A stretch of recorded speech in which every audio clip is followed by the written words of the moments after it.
nous avons enchaîné par une présentation de Renault concernant Cracosaurus, donc une solution à la fois matérielle et logicielle pour tracer les mots de passe. Merci beaucoup à l'OCIR Paris pour cette invitation.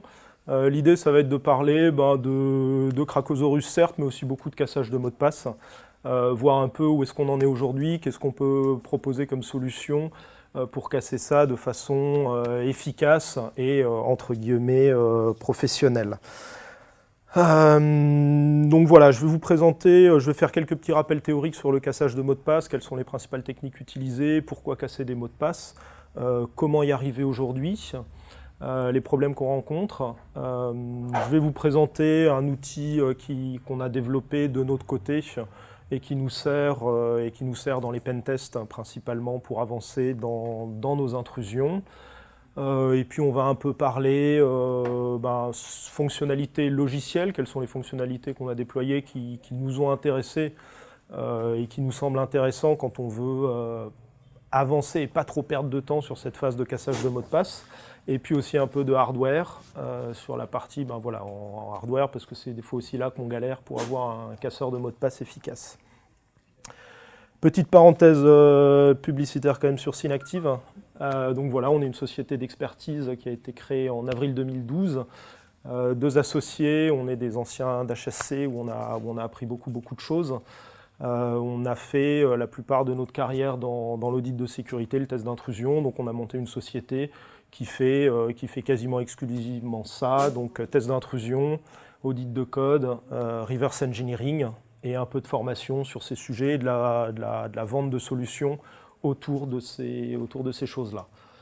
À une époque, on était jeunes et motivés, on était dans l'équipe des routards qui arrivait en finale du CTF de la DEFCON. Là, j'avoue, ça devient un peu plus dur.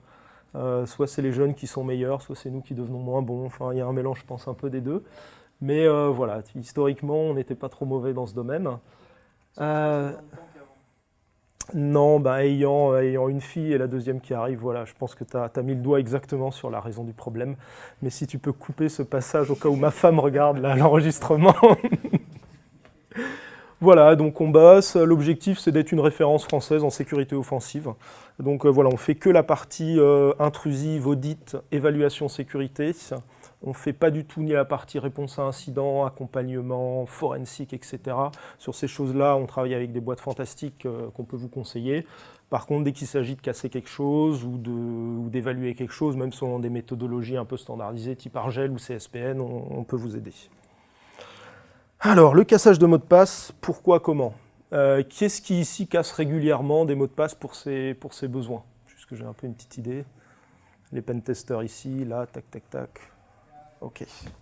Puis quelqu'un qui en veut à son patron ou à ses collègues. Bon, ce sera une nouvelle pour personne. L'éternel problème des mots de passe faibles, ça reste aujourd'hui une vulnérabilité très grave qui est très très simple, mais qui est aujourd'hui la première cherchée par un bon pentester parce que ça permet de passer d'une phase non authentifiée à une phase authentifiée. Il y a eu, quoi qu'on en dise, beaucoup de progrès en sécurité sur les contre-mesures techniques, sur la correction de beaucoup de bugs logiciels. Il y a toujours des trucs qui restent. Là, cette semaine, par exemple, on fait des tests d'intrusion, une grande campagne de tests d'intrusion sur des sites web d'une boîte où les gars savent développer, ils ont été formés. Impossible de trouver une SQLI. Il y a une époque, on arrivait avec les XXE encore à leur apprendre 2-3 trucs. Tout ce qui est injection de données, les trucs, les injections de code, c'est très très dur à faire passer. Tout ce qui est détecté par un scanner de vuln, ils le voient avant nous. Et là où bizarrement on arrive encore à scorer, ça va être sur des mots de passe faibles de temps en temps parce qu'il y a un utilisateur qui fait des bêtises. Et puis, même si ce n'est pas le sujet de la présentation, des fois sur des direct ID et des vulnérabilités de logique business. Où là, tu as beau avoir des outils d'audit de code, des fuzzers, etc. Si tu as un direct ID et qu'en mettant renvoie-moi le compte utilisateur numéro 3 et qu'en mettant celui 4, ça ne s'est pas détecté. Alors, on va se focaliser, nous, vraiment sur les attaques, ce qu'on appelle les attaques hors ligne. Donc, il y a deux principales familles, on va dire trois principales familles d'attaques sur les mots de passe et les empreintes de mots de passe. Il y a les attaques en ligne triviales. Donc là, ça va être test, admin 1, 2, 3, etc. Si votre mot de passe est découvert comme ça, c'est vraiment pas de bol, ça arrive encore, mais c'est ce qu'on appelle vraiment un mot de passe très faible. Ensuite, il va y avoir les attaques en ligne automatisées. Vous allez faire tourner un script qui brute force les mots de passe. Vous allez en fait avoir beaucoup de mal quand même à trouver, on se rend compte, soit le mot de passe est trivial, c'est très rare de trouver des mots de passe un tant soit peu compliqués avec une attaque en ligne de ce type-là. Il y a des latences réseau, il y a souvent des mécanismes de locage de compte, etc. Bref, voilà, même un mot de passe du type nom de la boîte en lead speak avec quelques chiffres derrière, c'est très dur à trouver en attaque automatisée, hors ligne, surtout sur Internet. Voilà, blocage des comptes, détection par le SOC, ou tout simplement le fait que ça vous prend beaucoup de temps et qu'il faut avoir de la chance pour tomber dessus. Et par contre, il y a les attaques hors ligne. Donc ça, les attaques hors ligne, c'est vous récupérez l'empreinte du mot de passe, le condensa, et vous faites tourner un certain nombre d'outils pour retrouver le mot de passe originel. Et là, effectivement, c'est là qu'est le challenge, parce qu'on se rend compte que selon les algorithmes utilisés aujourd'hui, il y a même des mots de passe que tout le monde, que moi en tout cas je considère comme solides, qui tombent aujourd'hui vraiment facilement. La faute principalement à l'algorithme utilisé qui dans certains produits et dans certaines solutions est beaucoup trop faible. Donc voilà, de quoi on va parler, pourquoi casser les empreintes de mots de passe, quelques rappels théoriques, l'outil Cracosaurus, et vu qu'on est quand même un peu là pour ça aussi, quelles sont les contre-mesures pour protéger les empreintes. Donc ouais, là, ce qui est vraiment dur à expliquer des fois, c'est quand on nous demande qu'est-ce qu'un mot de passe fort. Qu'est-ce qu'un mot de passe fort, qu'est-ce qu'un mot de passe faible. Ça va dépendre du type de menace, attaque en ligne ou attaque hors ligne, et du type d'algo qui est utilisé derrière par la solution pour protéger l'empreinte du mot de passe. Si vous avez un algo pourri, c'est extrêmement compliqué d'avoir un mot de passe solide parce que l'attaquant va vraiment pouvoir brute forcer très rapidement. Si vous avez un algorithme de hachage qui est extrêmement complexe, comme on va le voir, même un mot de passe relativement mauvais peut tenir face à un attaquant. Alors, je pense que tout le monde est au courant de ça. Comment est-ce qu'on stocke un mot de passe? Le plus simple, ce que je recommande, si vous ne voulez pas vous compliquer la vie, vous le stockez en clair ou vous l'encodez en base 64. C'est plié, c'est vite déchiffré, c'est vite comparé, enfin c'est vite décodé, voilà. Si vous voulez faire un peu mieux, vous pouvez utiliser du chiffrement. Donc ce qu'on appelle chiffrement, c'est qu'il y a une clé qui intervient, et qui dit clé, dit chiffrement possible et déchiffrement. C'est nécessaire dans un certain nombre de solutions parce que le protocole d'authentification est mal fait. Donc le protocole d'authentification a besoin du mot de passe en clair pour la phase d'authentification. Le problème, c'est que la clé de déchiffrement, elle est quelque part. Donc tôt ou tard, le jour où l'attaquant tombe à la fois sur votre base de mots de passe chiffrée et sur la clé de déchiffrement, c'est game over, il déchiffre toute la base de données. Et des outils qui font ça, il y en a plein. Vous avez certainement vu plusieurs fois Mimikatz. Voilà, aujourd'hui, l'injection en mémoire et la recherche de clés de déchiffrement dans les process mémoire. Vous avez beau bien planquer votre clé, si elle est sur votre machine, c'est quand même pas facile, à l'exception peut-être des HSM, mais bon. Ok, le hachage, donc c'est une fonction à sens unique, ça c'est la bonne façon de faire. À partir d'une donnée arbitraire, ça va générer une empreinte, ou hash, condensé, condensa. Le système stocke l'empreinte du mot de passe, et quand un utilisateur essaye de s'authentifier, on compare le mot de passe soumis avec l'empreinte stockée. Si le mot de passe soumis passé dans la fonction de hachage, son empreinte est équivalente à l'empreinte stockée, c'est que tout est bon, vous êtes bien l'utilisateur qui proclame, ou en tout cas un attaquant qui a récupéré le bon mot de passe. Donc une bonne fonction de hachage, ça c'est un petit rappel théorique, donc il y a effectivement ce qu'on appelle l'effet d'avalanche. Une bonne fonction de hachage, si vous modifiez le moindre bit dans l'input, on s'attend à ce qu'il y ait un effet d'avalanche qui modifie toute la chaîne. Donc là par exemple sur la fonction MD5, on voit qu'en modifiant la dernière lettre de petit a vers petit b, l'intégralité de la chaîne est perturbée. Si vous regardez des diagrammes, des animations de ces types de fonctions de hachage, vous voyez que la modification d'un bit est vraiment diffusée partout. La fonction de hachage idéale en théorie, alors elle est résistante au calcul de la première préimage, ce qu'on appelle calcul de la première préimage, c'est étant donné une sortie B, trouver l'entrée A correspondant.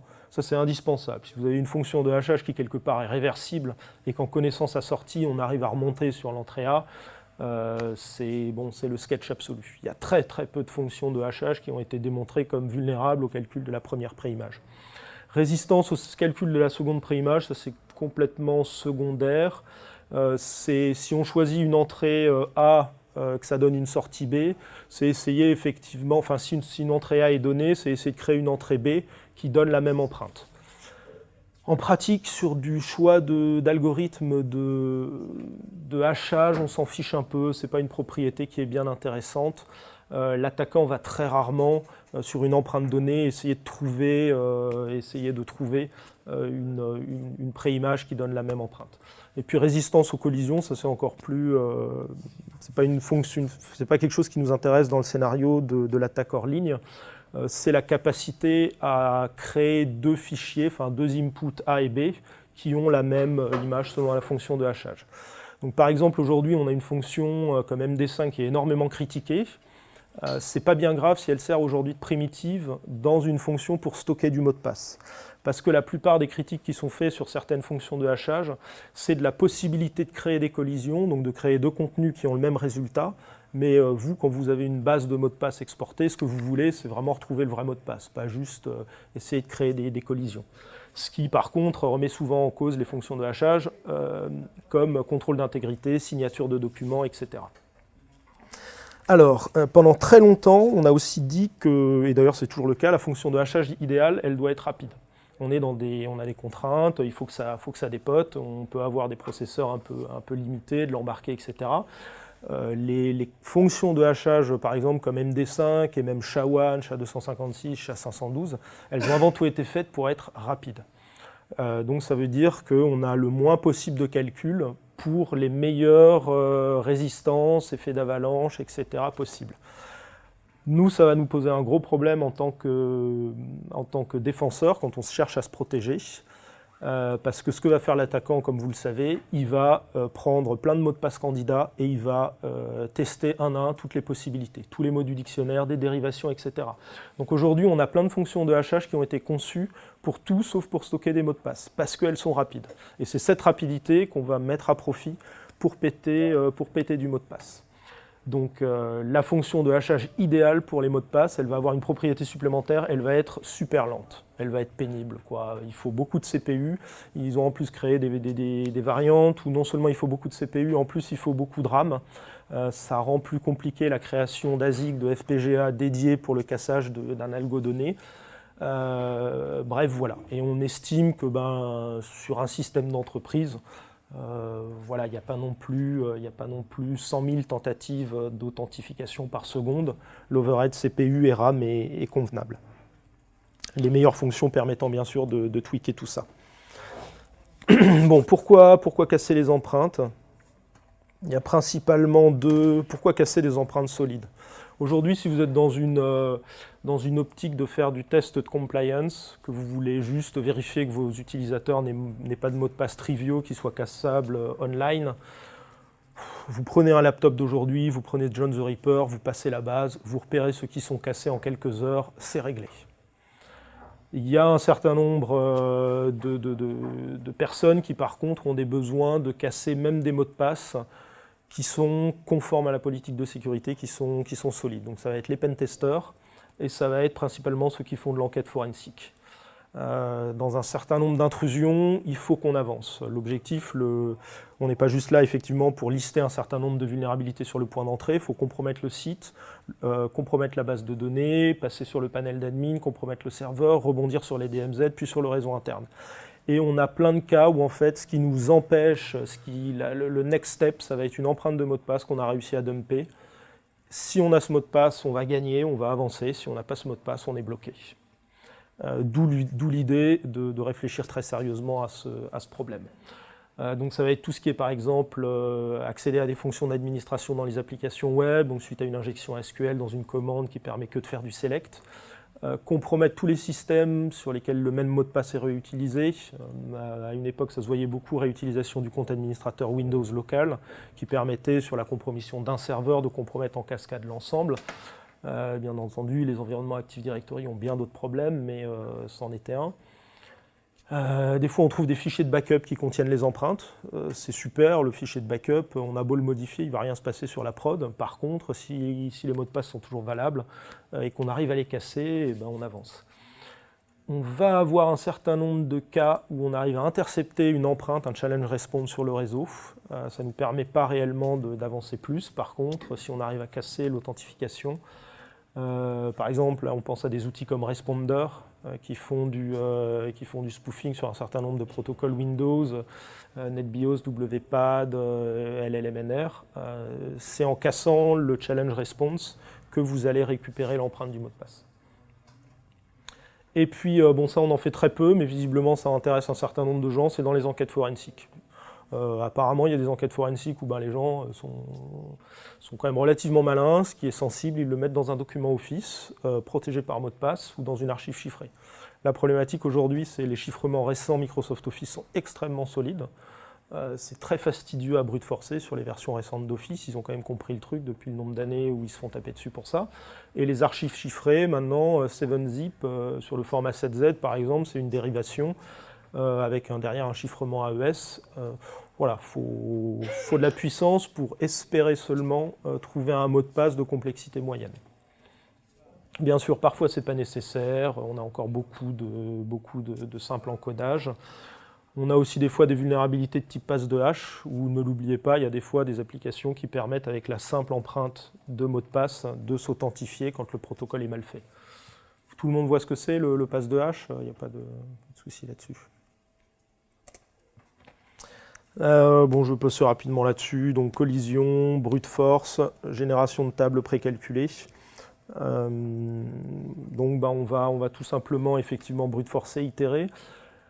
Les tables précalculées, ça a été super à la mode à une époque. Tout le monde générait ces tables précalculées, c'était très puissant, principalement pour les protocoles Windows qui sont toujours vulnérables. Il y a quand même aujourd'hui de plus en plus de protocoles qui utilisent un cell, et donc c'est très compliqué d'utiliser une table précalculée, une rainbow table, parce que du coup il faut générer une table précalculée par cell. Et dès que le cell devient très aléatoire, ça devient inaccessible. Ça s'est encore fait par exemple sur le WPA, où le cell c'était le nom, le SSID du réseau, donc on pouvait générer des tables précalculées avec tel SSID bien connu, Netgear, etc. Mais voilà, ça devient quand même net. On a l'impression que c'est vraiment en perte de vitesse en termes de technique de cassage de mots de passe. Donc on en a parlé, les algorithmes sont de plus en plus solides, les techniques de cassage de mots de passe de plus en plus puissantes, on a des CPU, les tables précalculées. Aujourd'hui, le truc le plus versatile, le plus facile à utiliser, ça va être le GPU.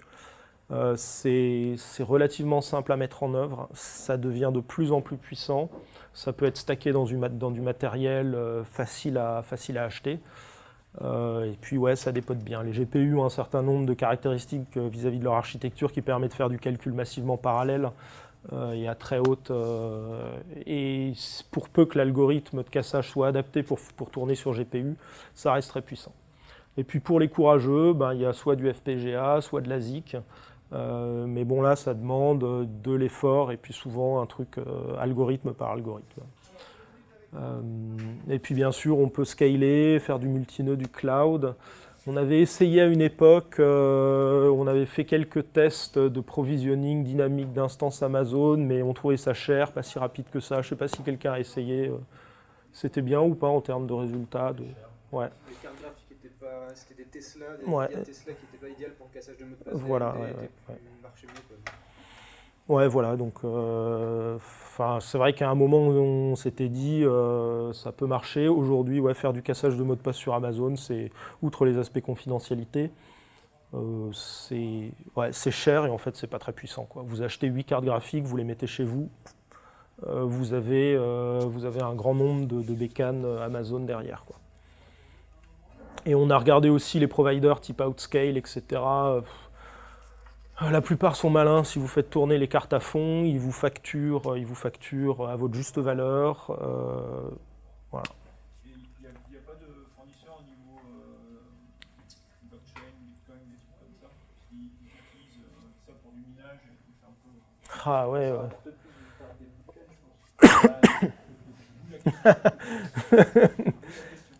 ouais. Ouais, ce serait faire du... Alors je sais qu'effectivement c'était Renaud Lifshitz qui proposait de faire du cassage de mots de passe dans la blockchain, etc. Ouais, c'est différent. En fait, c'est ouais. la mise en relation des gens. C'est si tu casses le mot de passe, Ouais. tu peux être rémunéré. Mais c'est pas la chaîne de blocs qui est utilisée pour casser les mots de passe. Ouais. Faut voir. Ouais. Je pense que c'est très compliqué à mettre en œuvre. Et même à une époque, on avait une infra où grosso modo, on pouvait au début, on avait un serveur physique. À un moment, on s'est dit, tiens, plutôt que d'acheter d'autres serveurs physiques pour améliorer la capacité de cassage de mots de passe, on va faire ça sur nos laptops Lenovo, parce qu'il y a quand même une carte graphique qui est quand même sacrément puissante. En pratique, avoir une carte graphique qui tourne à fond pendant que tu travailles, c'est vraiment pas pratique. Ça crée des vrais problèmes. Donc, on pense qu'avoir un serveur dédié à ça avec du bon hardware, ça fait tout le boulot. Bon, quelques outils clés, John the Ripper, H4 qui aujourd'hui est vraiment incontournable, et Rainbow Crack et Offcrack qui sont en perte de vitesse, en tout cas de notre point de vue. Toute la question consiste à générer des mots de passe candidats. Donc la façon la plus bête, c'est la force brute, AA, AB, AC, etc., ad nauseam. Éventuellement des masques. On va prendre par exemple 6 caractères, puis 3 chiffres. Si vous savez pertinemment. Par exemple, vous avez une application web qui génère des mots de passe qui ont tout le temps ce pattern. Et bien là, vous créez un masque qui attaque spécifiquement ce pattern. Le mieux, c'est le dictionnaire. C'est le bon dictionnaire, c'est super efficace. Donc soit un dictionnaire parce que vous avez déjà travaillé avec ce client et que vous connaissez pertinemment leur mot de passe par défaut, leurs habitudes, le nom de leur site. Il y a par exemple des outils, je ne sais pas s'il est beaucoup utilisé, mais WYD, où on peut par exemple lui donner des sites web, il va scroller tous les sites web de la cible, récupérer des mots, ça va être des noms de sites, des adresses, des noms de personnes, etc. et construire des dictionnaires custom à partir d'une présence web. Le dictionnaire adapté à la cible est super, et puis il va y avoir aussi tout ce dont on va parler plus tard, tous les dictionnaires de ligue publique, qui sont extrêmement puissants. Chaîne de Markov, donc ça c'est tout ce qui est analyse, encore une fois avec une source d'apprentissage. Quelle est la probabilité que le troisième caractère soit C, si jamais mon deuxième caractère est B, ça permet d'accélérer un certain nombre de choses. Le problème étant, comme toujours, comment est-ce qu'on entraîne, comment est-ce qu'on crée les règles statistiques qui vont servir derrière. En fonction du modèle d'apprentissage que vous lui donnez, ça va très bien ou très mal marcher sur votre prochaine cible. Les règles de dérivation, donc là ça va être ajouter 0,1, 0,2, 0,3 ou passer en lead speak, etc. Et puis dernièrement, des outils comme Prince Processor pour attaquer les passe-phrases. Vous lui donnez des dictionnaires et puis il essaie de créer des passe-phrases. Avec là aussi possibilité bien sûr de mélanger ça avec des chaînes de Markov ou aller chercher par exemple dans des bouquins ou dans des textes sur internet des phrases qu'on retrouve souvent pour essayer de tomber sur des passe-phrases crédibles. Le problème des dictionnaires et des passe-phrases, c'est que là, très vite en termes combinatoires, ça explose. Et attaquer efficacement une passe-phrase, je ne sais pas qui s'y est essayé, c'est très compliqué. Est-ce que vous avez regardé des choses comme le générateur de qui passe, pour voir s'il était bien diffusé en termes de résultats? Alors, ça serait sur une population extrêmement restreinte par rapport à ce que tu nous dis. Ouais. Mais admettons que les coffres-forts se généralisent, on veut pieux. Par défaut, ça doit être un SHA-256 ou un truc comme ça. Ouais. Regardez la Léa, générer, voir si c'est bien diffus. Ça peut être intéressant, sachant que c'est un logiciel libre. Ouais, on a regardé, je crois d'ailleurs même que quelqu'un chez nous a codé l'algo qui passe pour H4. Je crois que c'est du PBKDF2, donc c'est de l'itération, je pense de SHA-512 ou SHA-256. Je balance ça au hasard, si quelqu'un me contredit, il ne faut pas hésiter. C'est relativement solide, c'est assez solide, mais ça se tente. C'est paramétrable dans l'outil, donc c'est vrai que si vous voulez améliorer la sécurité de votre KeePass, vous pouvez choisir le nombre d'itérations de votre mot de passe et du coup de l'empreinte qui est stockée. C'est assez solide, mais ça nous arrive de les casser en situation de test d'intrusion. Donc si le mot de passe est de qualité moyenne, on finit par le trouver. Bien sûr, le KeePass, juste pour info, vous avez déjà dû avoir des présentations là-dessus, Les techniques habituelles quand il y a un KeePass d'entreprise, c'est de parcourir les mails à la recherche des mails qui update tous les mois le mot de passe du KeePass. Parce qu'il faut bien que les gens communiquent sur le nouveau mot de passe, donc ça c'est un classique.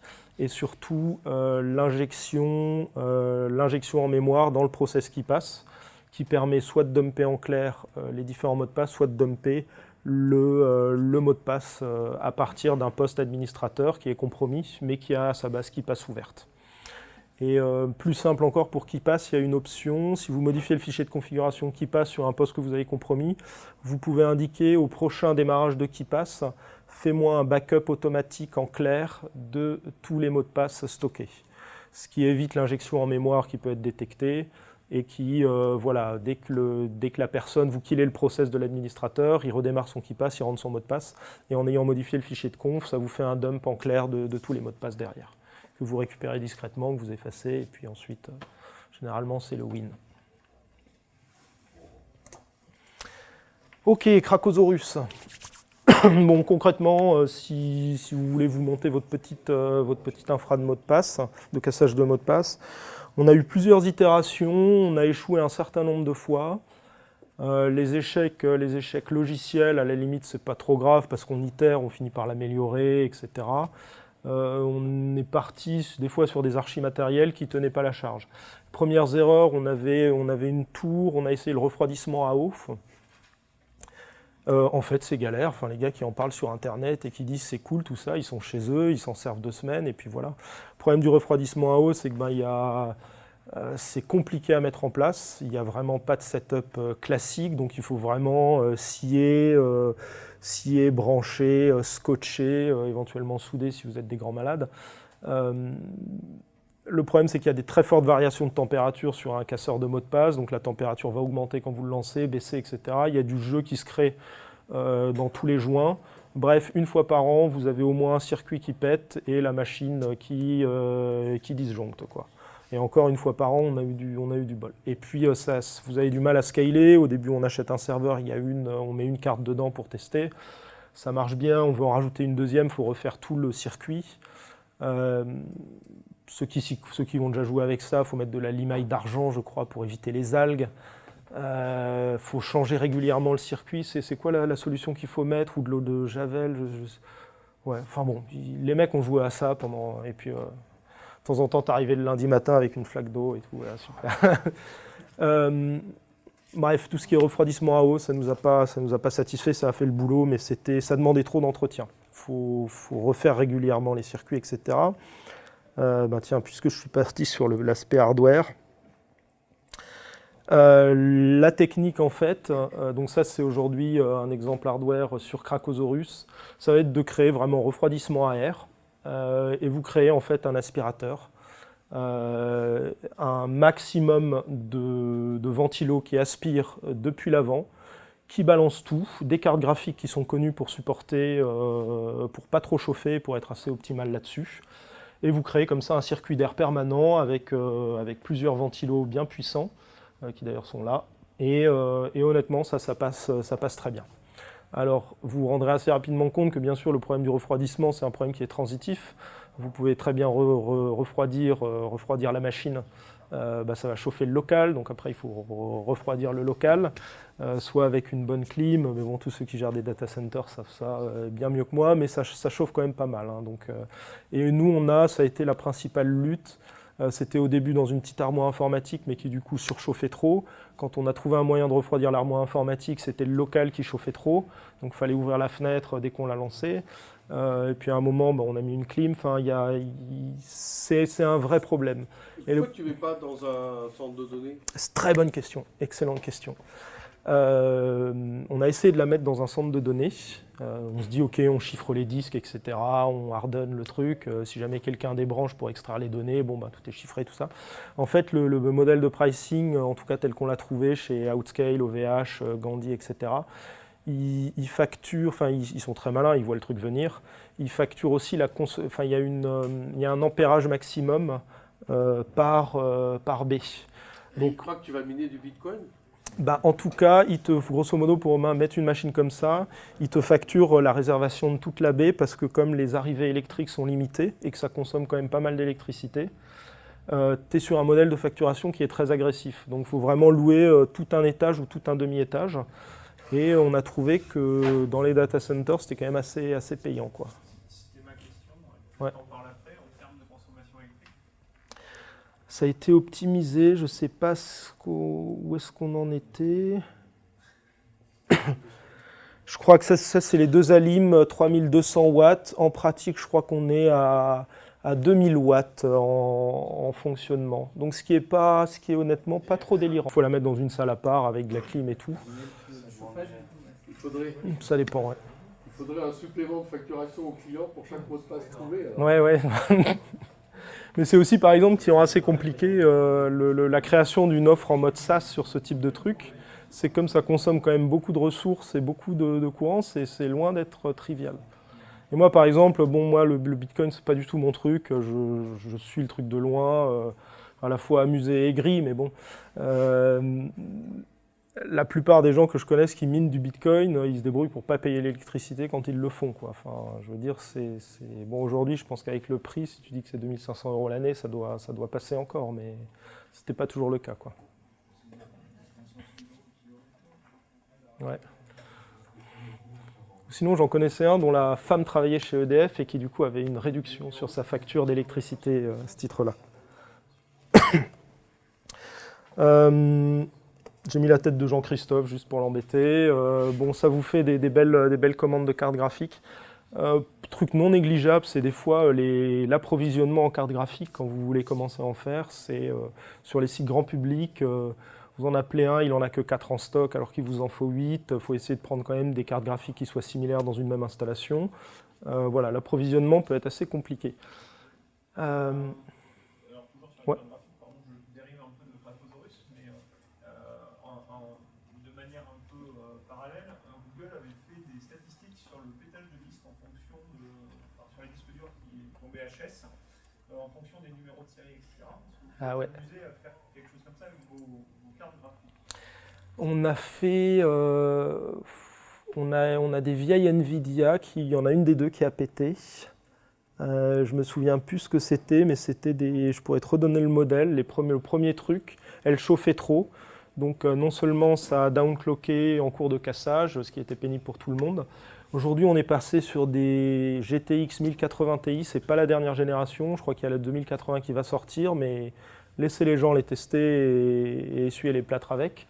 Aujourd'hui, ça c'est notre choix, elle est super bien supportée par tous les outils, elle chauffe très peu, et on n'a jamais eu la moindre carte qui a pété depuis 2 ans. Peut-être qu'à l'heure où je parle, il y en a une qui est en train de prendre feu, mais aujourd'hui, c'est vraiment un très bon choix. Et ça avait déjà été montré, mais il ne faut jamais choisir les dernières générations, elles sont mal supportées par les outils de cassage de mots de passe, elles ont tendance à être beaucoup plus chères par rapport à leur rendement. 1080 Ti, et puis alors il y a une petite variante qui est difficile à trouver, ça s'appelle Founder Edition. De ce que j'ai compris, de ce que m'a expliqué Jean-Christophe, c'est des éditions limitées qui ont des capacités qui sont légèrement overclockées, qui vous donnent un petit bonus, quoi. Ce qui est bien, c'est qu'avec Cracosaurus, tu peux faire la réalité virtuelle aussi. Ouais. Si on s'y connaissait et qu'on avait le moindre designer graphique, on pourrait faire un truc bien, quoi. Donc voilà pour les specs. Pas grand chose à dire là-dessus, si ce n'est le choix de la carte graphique qui est fondamental. C'est ça qui va directement vous donner la puissance de cassage, quoi. Ouais, en logiciel, on parle après. Ouais, bah oui, je suis venu pour ça, c'est vrai. Cracosaurus, ok, qu'est-ce qu'on fait? On est quand même relativement... c'est pas qu'on est fainéant, c'est qu'on est bien occupé, on va dire. On récupère des empreintes de mots de passe, donc il y a la façon ancienne de faire, c'est vous lancez John, vous lancez H4, vous trouvez un certain nombre de mots de passe, vous relancez une tâche John avec des dérivations, puis vous lancez sur tel dictionnaire, puis vous vous rendez compte que ça ne marche pas, puis vous dites tiens, c'est peut-être des mots de passe en italien, donc on va tester un mot de passe italien. Bref, vous passez très vite, 4-5 heures, à lancer bêtement différents outils de cassage de mots de passe pour avoir des bons résultats et espérer soit améliorer vos statistiques, soit trouver le mot de passe qui vous intéresse. Ce qu'on a voulu faire, c'est grosso modo une solution, vous lui envoyez le mot de passe, elle se débrouille, elle vous prévient quand c'est cassé, et pendant ce temps, vous continuez votre pentest. Déjà parce que vous ne savez jamais la réponse, vous ne savez jamais si le mot de passe est cassable dans un temps imparti ou pas. Donc il n'y a rien de pire que de passer 4 heures à essayer de casser le mot de passe, le Saint Graal, pour qu'au final le client vous explique non mais celui-là, laissez tomber, vous n'avez aucune chance, ok, bon très bien. L'inverse arrive aussi, des fois le client vous dit ah bon pourtant il est facile, ah oui bon ok très bien, désolé on l'a pas eu. Et puis surtout vous voulez pouvoir continuer votre intrusion. Vous pouvez comme vous n'êtes jamais sûr que c'est la bonne piste, les 4 heures plutôt que de les passer à casser du mot de passe, vous voulez continuer, explorer d'autres pistes, attaquer d'autres systèmes jusqu'à ce que ça marche. Donc il nous faut de la puissance de calcul, des nombreux algorithmes, des dictionnaires, on reviendra dessus, de la distribution sur plusieurs machines. Et puis des statistiques, ça fait toujours plaisir dans les rapports, des petits graphes de stats. L'objectif étant d'avoir un ou plusieurs mots de passe en clair. Donc on l'a dit, on peut mettre jusqu'à 8 cartes graphiques par machine. Aujourd'hui sur des fuites publiques comme LinkedIn, Badoo, etc., on a plus de 99% des empreintes de mots de passe cassées sur des fuites publiques. Donc c'est quand même pas mal, c'est je pense plus que la plupart des gars qui en parlent publiquement. Donc effectivement, nous on laisse très souvent, quand on a des missions clients, on met les tâches cassage de fuite publique en pause. On priorise les cassages de base client. Et puis bien sûr, dès qu'on a un downtime, on remet le travail de fond là-dessus.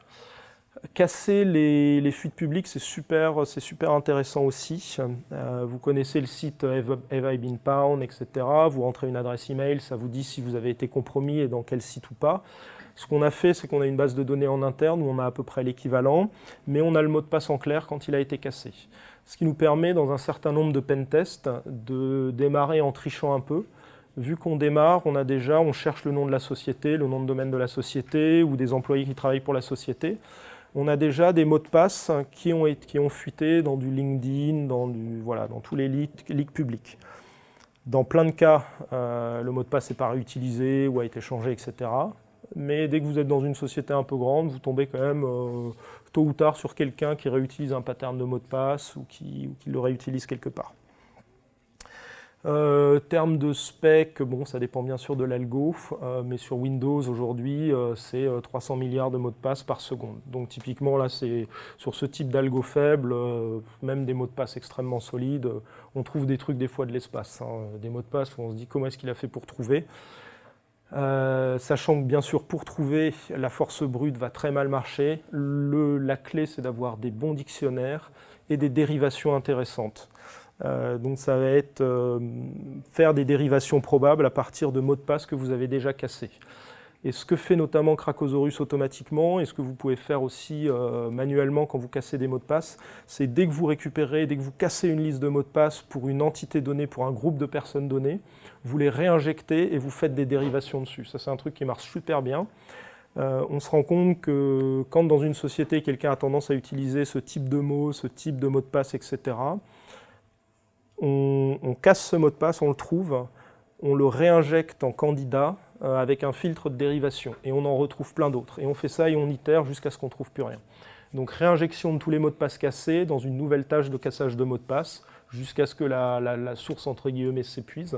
Mais on trouve beaucoup de choses comme ça sur de la dérivation. Vous pouvez bien sûr sélectionner vos dictionnaires, configurer des politiques de mots de passe. Si vous savez que là, en dessous de 8 caractères, il n'y a pas de mot de passe, ça ne sert à rien de faire tous les 1 à 7. Choix de la priorité des tâches, ça aussi ça arrive. Une des problématiques qu'on avait, vous êtes sur un pentest, vous avez la super empreinte de mot de passe, il faut à tout prix la casser, vous la mettez dans Cracosaurus. Et puis tout d'un coup, 1 heure après, vous tombez sur encore mieux la meilleure empreinte, ou là, si vous avez ça, c'est encore mieux que le précédent. Ah oui, mais qu'est-ce qu'on fait? Est-ce que j'arrête la tâche en cours? Donc là, on a un système effectivement de priorisation. On peut mettre en pause des tâches, on peut diminuer les priorités et puis injecter des tâches qui vont tourner plus vite ou au moins sur des tests rapides, etc. Et puis ça fait toujours plaisir dans les rapports, des petites statistiques et des petits graphiques. Il y a des questions là-dessus?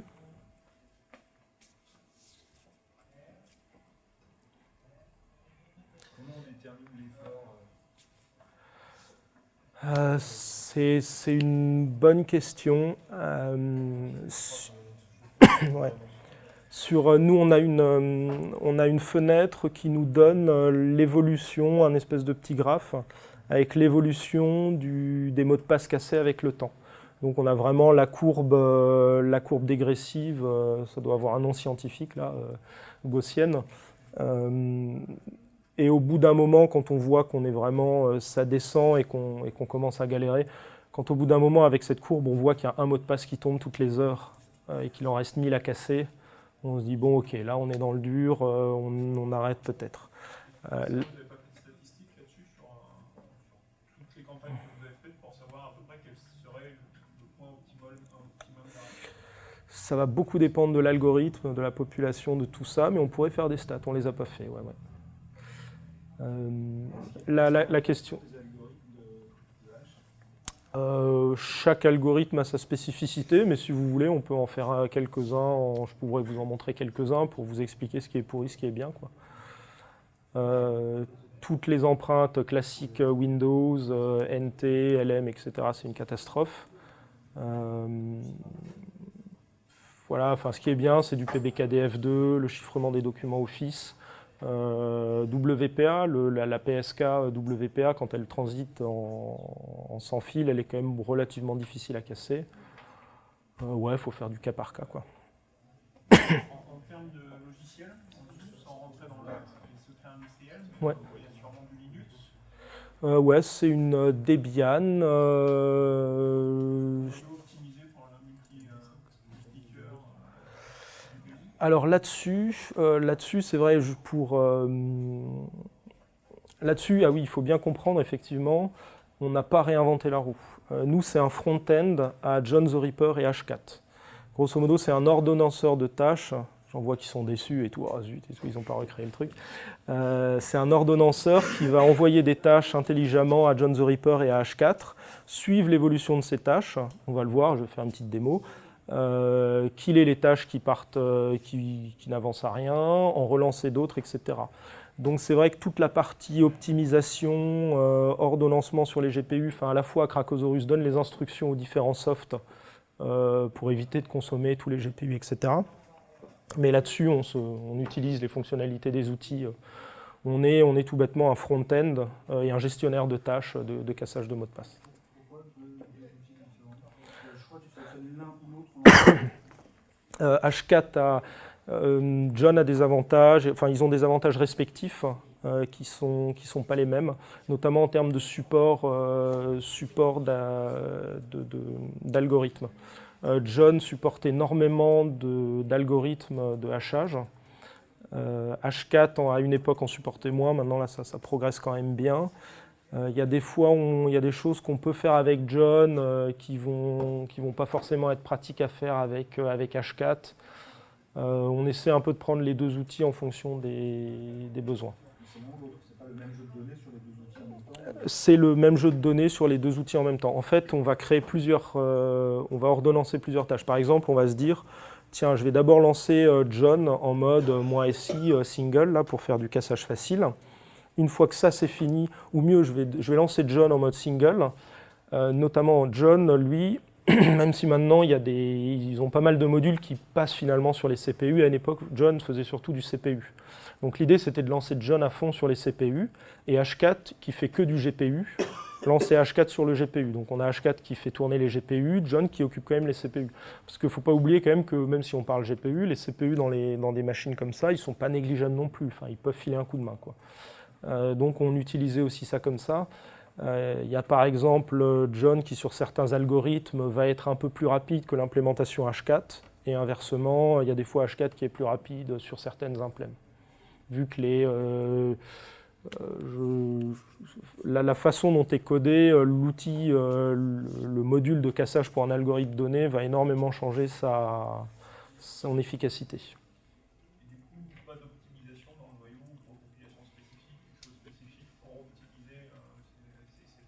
J'espère qu'ils ne l'ont pas fait, sinon si j'apprenais ça, je sévirais amplement. Ouais. Non, je dis ça parce que d'expérience, dès qu'on a commencé à faire des optimisations improbables sur des trucs très compliqués, ça crée des problèmes de stabilité, ça plante, on ne sait jamais trop ce qui est responsable de quoi. L'idée aussi, c'est d'avoir un outil qui est puissant, qui avance, mais qui est aussi stable. Parce que quand vous êtes en milieu d'un pentest et que tous vos outils explosent en vol, comme ça arrive régulièrement, c'est très pénible pour tout le monde. Donc non, on n'a pas fait d'optime au niveau noyau. L'utilisation, c'est pas forcément expérimental. Ça peut être- Oui, ça peut être activé des... Ça peut être désactiver tous les modules qui ne servent à rien. Ah oui, oui, oui, ça je pense que c'est fait. Oui, oui, sur le... Ouais, des activations, avoir un noyau, enfin avoir un kernel propre. Le jeu qui vient de la distribution et qui est fait pour le 386 de base. par Oui, oui, ouais. C'est le John Jumbo Patch compilé spécifiquement pour la machine avec le nombre de cœurs, etc. Oui, oui, pardon, il y a quand même un certain nombre de trucs qui sont faits correctement, quoi. Mais il y a des fois, il faut savoir dire non aux optimisations les plus offensives pour éviter que ça foire. Surtout que des fois, on peut avoir des problèmes. Il y a des fois un truc terrible qui arrive avec ce type d'outil, c'est que à force d'optimiser ou de créer des fonctionnalités, vous créez des bugs et il y a des fois, ils ne trouvent pas un mot de passe trivial parce que dans votre stratégie de cassage de mot de passe, vous oubliez de passer dans un cas, j'en sais rien, vous oubliez le mot de passe de 4 caractères, quoi. Et là, quand à la fin du pentest, tu te rends compte que tu avais un mot de passe de 4 caractères et que tu ne l'as pas trouvé. J'imagine que c'est le driver propriétaire ou la table. Ouais, c'est le driver propriétaire. Ça peut être très pénible en fonction des montées en version Linux et tout ça, mais là par contre, c'est malheureusement indispensable pour avoir les bonnes performances. Et en fonction des évolutions sur le driver, il y a des gros changements sur la carte. Je crois que le plus important, là-dessus, il faudrait demander à Jean-Christophe, qui malheureusement n'est pas là. Des retours que moi j'en ai, c'est avant tout bien vérifier la compatibilité avec les outils comme H4, etc. Si vous montez en version plus rapidement que le développeur de l'outil, forcément, vous avez des surprises.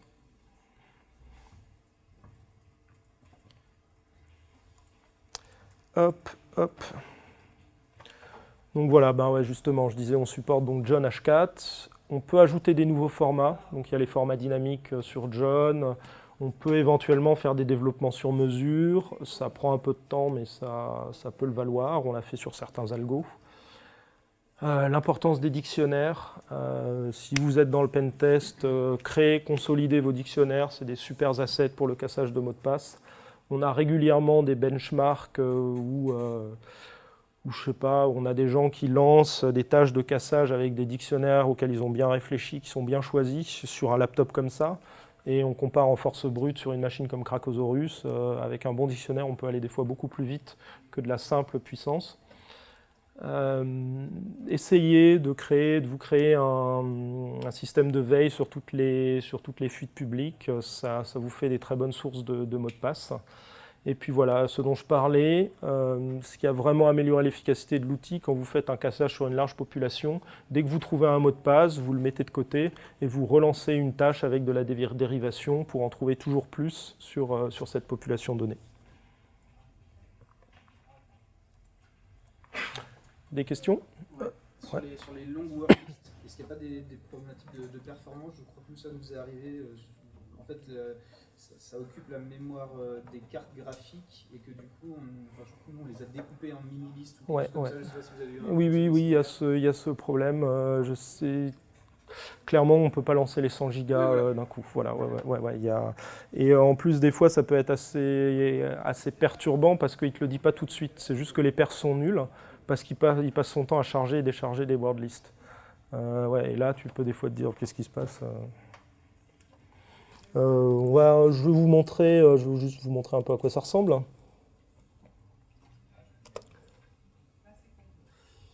Hop. Donc là, effectivement, là, ça va être typiquement le choix de la word list. On en a mis ici juste quelques-unes. Vous pouvez bien sûr, et c'est super important, avoir une word list custom pour votre client parce que vous connaissez les mots de passe qu'ils ont l'habitude d'utiliser, le nom de leur site, le nom de leur projet, le nom de leur animal de compagnie. Vous uploadez cette word list. Vous pouvez créer effectivement une word list pour un nom de word list.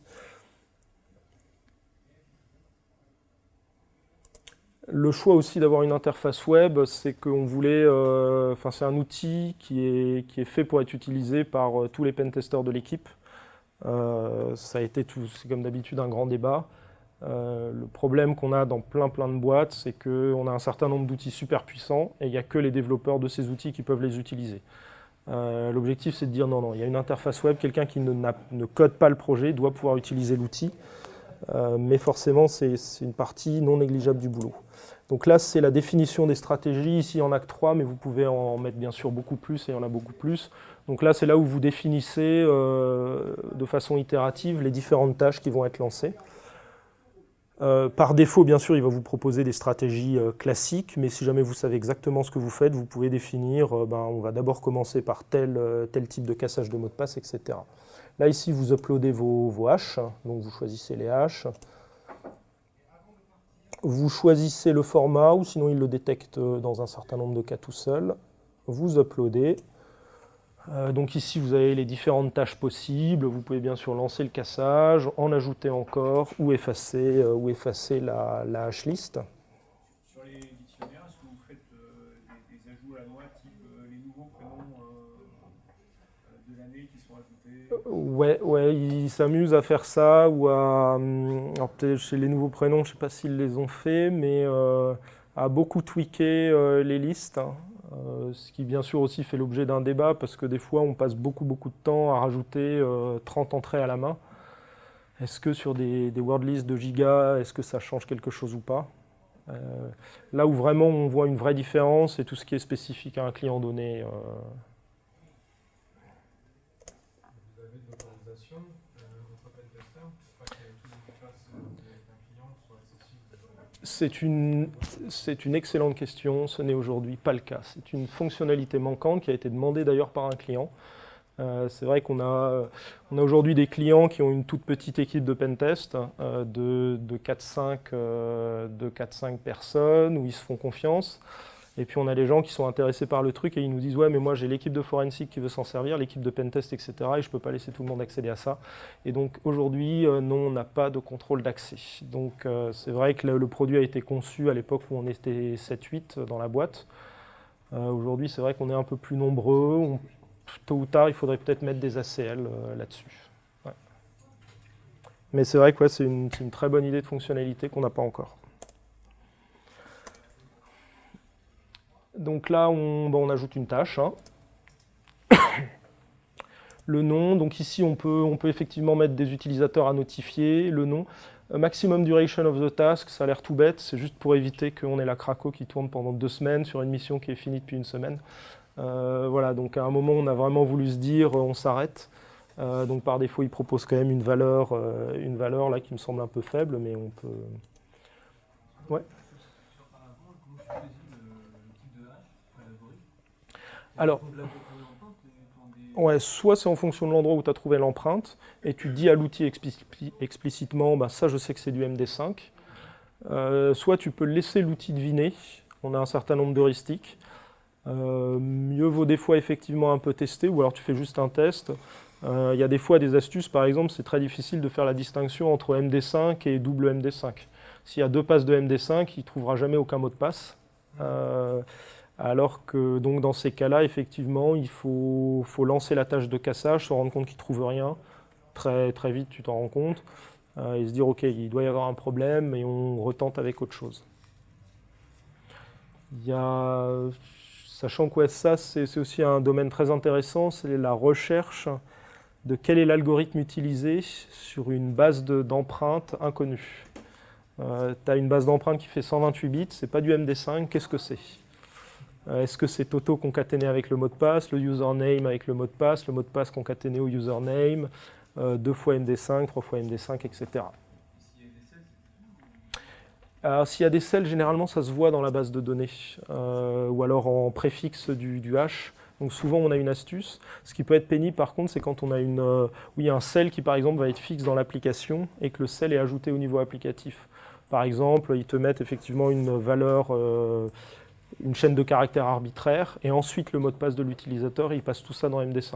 Le problème, c'est que ça fait du coup un mot de passe qui est artificiellement solide, tant que tu n'as pas la première chaîne de caractères.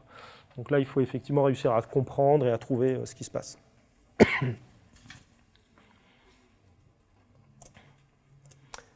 On ajoute la tâche. Donc là, c'est parti. Il va ordonnancer les différentes tâches. Il y en a certaines qui vont avancer assez vite. Bah oui, même très vite d'ailleurs. Je vais peut-être arrêter.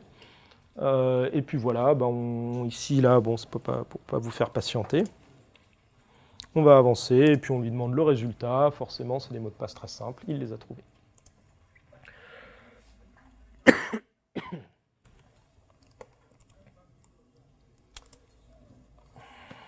Voilà pour cette rapide démo. Dernier slide.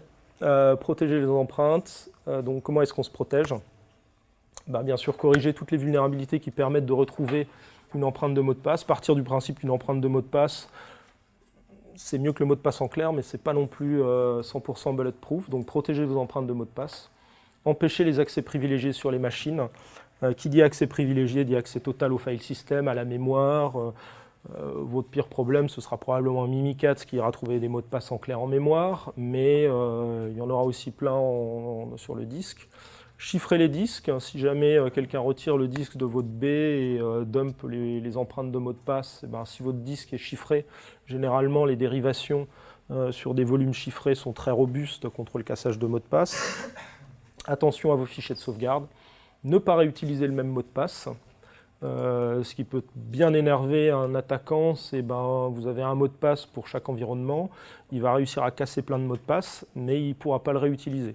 Parce que c'est vrai que souvent, bien sûr, l'objectif, vous avez compromis une application, vous avez les empreintes de mots de passe, etc.